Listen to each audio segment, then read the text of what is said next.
Assalamualaikum warahmatullahi wabarakatuh. Waalaikumsalam warahmatullahi Qala wabarakatuh. al-mu'allifu Ibnu Athaillah as-Sakandari rahimallahu taala wa nafa'ana bihi wa bi'ulumihi wa bi'ulumihi amin. Kita masih dalam hikmah saniyah ya, tentang maqamul asbab dan maqam tajrid. Jadi tahu ya, tajrid itu dia sudah maksudnya sudah melepas semuanya. Jadi tujuan dia hanyalah Allah, Tuhan. Udah itu. Tapi kalau maqamul asbab ya seperti kita ini, seperti orang-orang pada umumnya, dia bekerja, dia nyari rezeki, dia belajar, dia nyari ilmu, dia suka melihat sesuatu yang bagus, seperti itu. Itu maqamul asbab. Bisa teruskan yang kemarin. Qala al-muallifu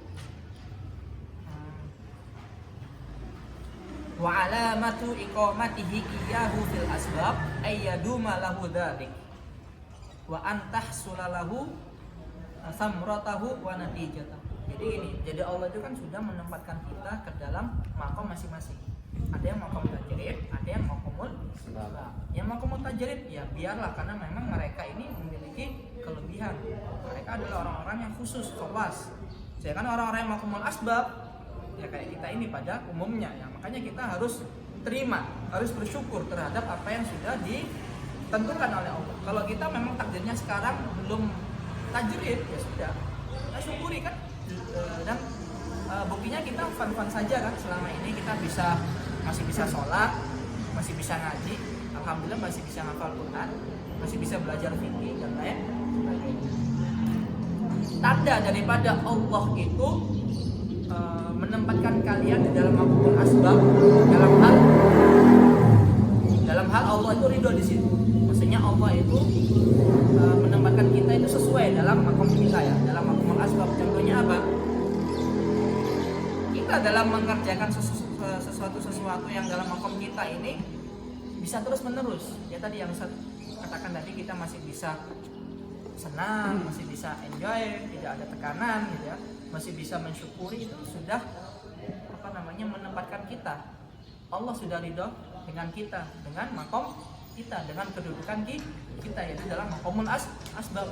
Makanya itu kita jangan pindah, jangan punya keinginan pindah ke makom yang di atasnya, itu makom tajrid. Kenapa? Karena Allah sudah ridho dengan kita, yang mana kita berada dalam posisi kita sekarang.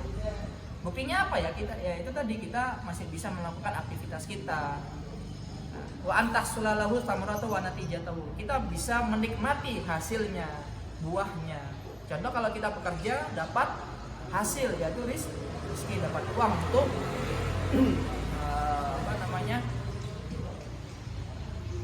menghidupi keluarga, bisa membayar SPP misalnya, beli makanan dan sebagainya. Belajar ilmu, kita dapat memetik hasilnya, akhirnya kita menjadi pandai, jadi ngerti. Itu maksudnya daripada Allah itu ridho dengan makom kita, makom asbab. Bisa hafal Quran dan kita bisa mengamalkan hafalan kita, walaupun kemarin kembali ngeprank. Inna hadal Quran yahdi lillati hiya, inna hadal Quran yahdi lillati hiya. Kalian nggak berarti kan? Sabar, nah, selalu di belakang. Mau nyambung juga gak akan bisa jauh kan. Inna hadal Qur'ana yahdi lillati hiya, jamaah gak sabar. Hiya ahsan. Inna hadal Qur'ana yahdi lillati hiya aqwam.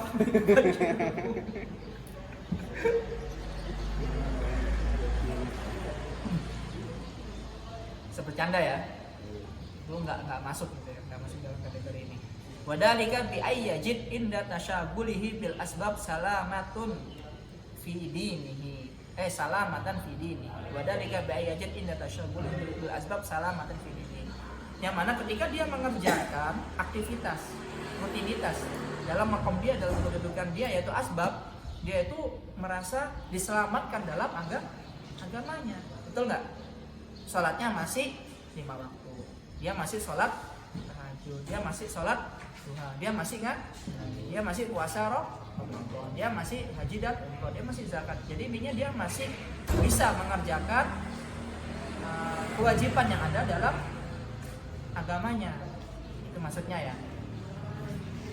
Wa qata'an limat ma'ihi an ghairi. Dan dia itu masih bisa mengontrol sifat kerakusannya.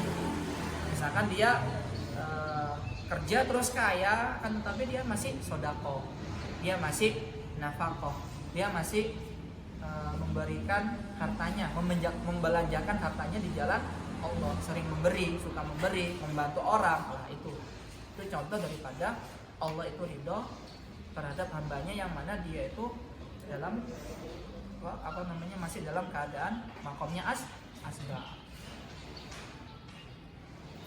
Wa husnuniyatihi fi silaturrahim, dan dia itu masih bisa bersilaturahim, masih bisa berbuat baik, masih bisa membahagiakan saudaranya, temannya, kenalannya, kerabatnya. Au i'anata fakirin mu'dam, atau dia masih bisa membantu orang-orang yang fakir, orang-orang yang dia tidak punya apa-apa, dia masih membantu, memberikan dia makanan, membelanjakan dia sesuatu, belanjaan dan lain sebagainya. Ini adalah tanda bahwasanya Allah itu masih ridho dengan kedudukan hamba itu tadi dalam makomul asbab. Makanya kita nggak usah ingin makomul tajirin, pengennya lebih tinggi lagi biar dan sebagainya. Itu tidak usah kita seperti itu, karena memang bisa jadi menyalahi aturan, bisa jadi su'ul adab. Kita tidak bisa kita katakan bahwasanya hal itu kita tidak terima daripada ketentuan Allah. Itu ya. Waman aqamahul haq fit tajrid. Ini. Au ila ghairi dzalik min fawaidil mal al muta'alliqah bid-din. Jadi atau lain sebagainya, yang orang yang tadi yang dia berada di dalam kedudukan yang asbab, dia itu bisa mengontrol hartanya, misalkan dia bisa mengontrol rasa duniawinya itu untuk kepentingan agama. Hartanya yang tadi bisa dia fungsikan kepada di jalan Allah, masjid misalkan, atau orang-orang yang butuh bantuan, anak yatim, janda-janda muda. Iya, itu juga itu harus dibantu juga gitu. Tapi ya jangan pilih-pilih. Ada yang tua juga harus juga. Ini keluar ya. Ini biar kita nggak tegang. Itu adalah tanda. Ini Ustaz ulangi sekali lagi, tanda bahwasanya Allah itu ridho. Jadi kita nggak usah khawatir kita nggak akan masuk surga. Nggak usah khawatir kita nggak usah takut kita akan masuk neraka. Semuanya adalah ketetapannya di Allah yang menentukan. Walaupun kita maksiatnya banyak, dosa kita kayak seluas lautan, tapi ingat Allah itu adalah lebih besar daripada itu. Ya. Itu tentang tanda bahwasanya orang kalau misalkan dalam makomul asbab, orang itu berada di sisi kenyamanannya. Sekarang kita dalam pembahasan lain. Waman aqamahul haqqu ta'ala fit tajrid, dan barang siapa yang dia diberikan kedudukan dalam makom tajrid, makam yang atas ya, makam yang dia dekat dengan Allah.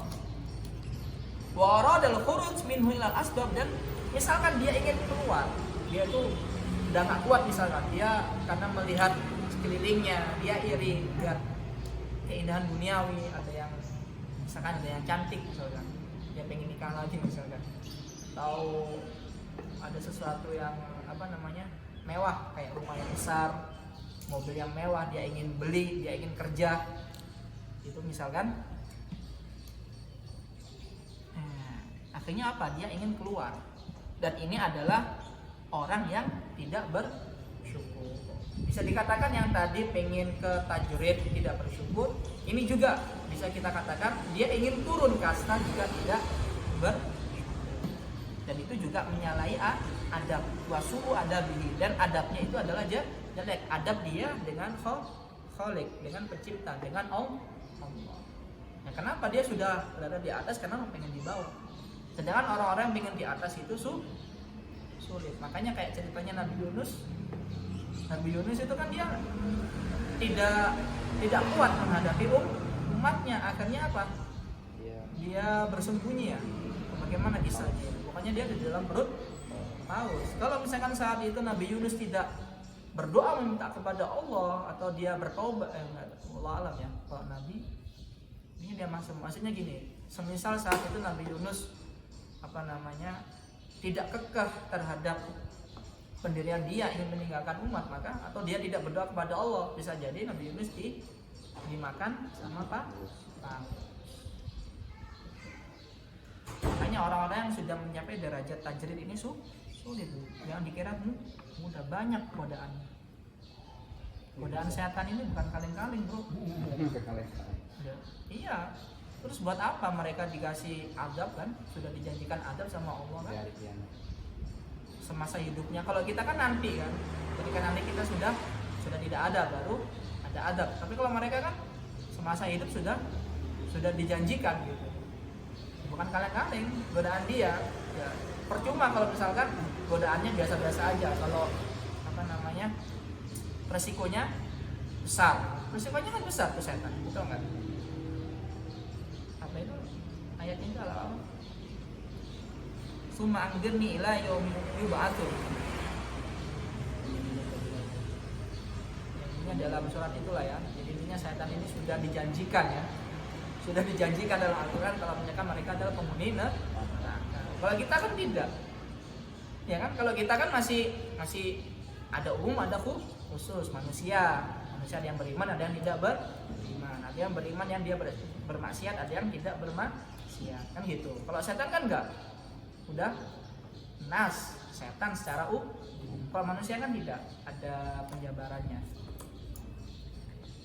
Kenapa orang tersebut dikatakan adabnya itu tidak bagus? Maksudnya yang dia udah tajrid ingin turun ke bawah, karena di situ ada syahwat yang jelas. Kalau yang tadi yang asbab pengen tajrid namanya syahwat khofiyah. Kalau syahwat yang tersembunyi, kalau ini syahwat yang jelas, karena memang dia sudah melihat sesuatu yang asbab itu yang lebih nikmat, lebih menggiurkan. Ya namanya manusia itu adalah wajar. Dimana di anak tajrid maqamun rafi, karena tajrid adalah makom yang tinggi. Aqamal haq fihi khawas ibadihi minal muwahhidin wal arifin, yang mana makom tajrid adalah makom yang rafi, yang sangat tinggi, yang mana Allah itu memberikan kedudukan itu kepada hambanya yang memiliki khususan, yang dikhususkan oleh Allah daripada hamba-hambanya yang dia sudah mencapai derajat arif, orang-orang arif, orang-orang yang muwahhid. Seperti yang saya terangkan kemarin, orang-orang arif ya, orang-orang yang arif bil, yang mana dia itu tidak menggantungkan amalan ibadahnya, yang dia tidak bergantung terhadap amalan ibadahnya. Itu adalah orang-orang yang muwahhidin, yang arif. Allah a'lam besok kita lanjut ke pembahasan selanjutnya ya, ke hikmah yang ketiga, karena ini masih banyak ini. Intinya kita ngambil sedikit-sedikit biar kita bisa ngambil hikmahnya dan pelajarannya. Jadi Ustaz, apa? Habis mati itu kira-kira wali mana? Wali mana? Ya, wali dia. Oh, wali. Iya wali. Ibnu Athaillah. Ibnu Athaillah. Emang kamu kira siapa? Imam Ghazali. Kira itu orang zaman sekarang ini. Enggak, ini Ibnu Athaillah. Jadi karangannya Hikam Ibnu Athaillah. Kalau Ihya Ulumuddin Imam Ghazali. Di sini disyarahi sama Ibnu Ibad. Ya sama-sama wali juga.